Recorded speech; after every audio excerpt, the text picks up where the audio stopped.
Hi guys, Jackie here. Welcome to another study skills video. This one is going to really focus on writing assignments. Assignments could be essays, reports, anything that's written really.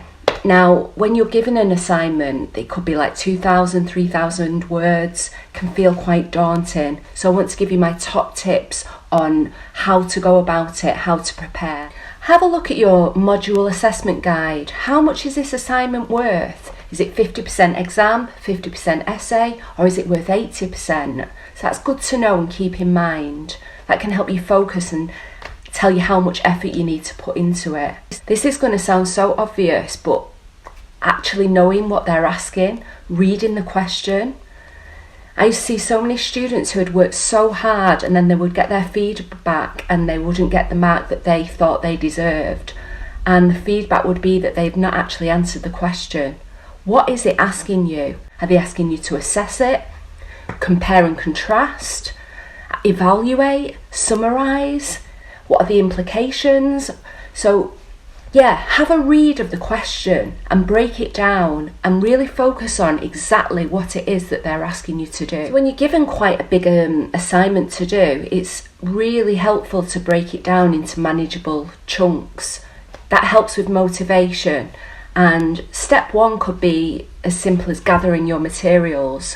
What are the key theories? What books do you need? What journals do you need? Who are the key people? Listing your resources as well, so you're getting books out, keeping a list of all your quotes and referencing is really important too. So you've gathered your materials, you've done some reading, now it's time to start that first draft.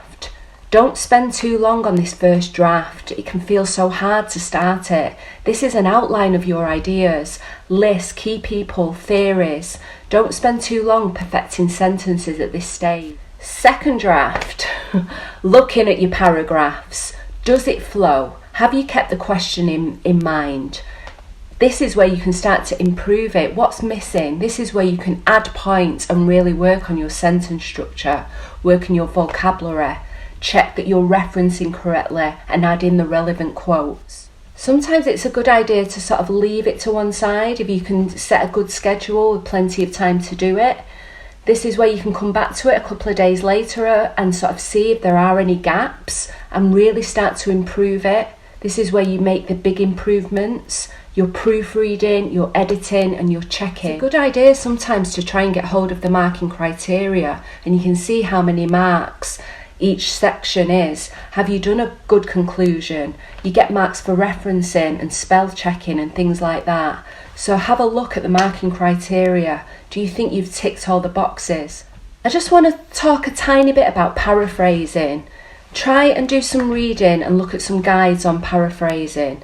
There is a fine line with paraphrasing. It's about putting someone else's words into your own words, and that can be quite difficult to do.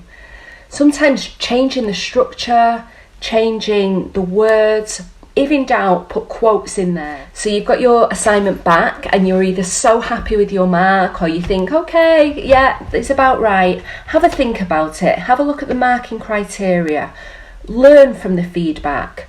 Go and speak to your tutor if you're sort of not sure why you've been given such a mark. I used to see a lot of students in the advice centre around appeal times that would want to appeal and say that perhaps it had not been marked correctly or fairly. And this was a really tricky area because you can't really appeal academic judgment. Go and speak to your tutor, learn from your feedback. Essay writing, you can become better and better at it. You can become more confident. I hope that you've got something out of this and I wish you all the luck. Thank you so much for watching. I'll say goodbye.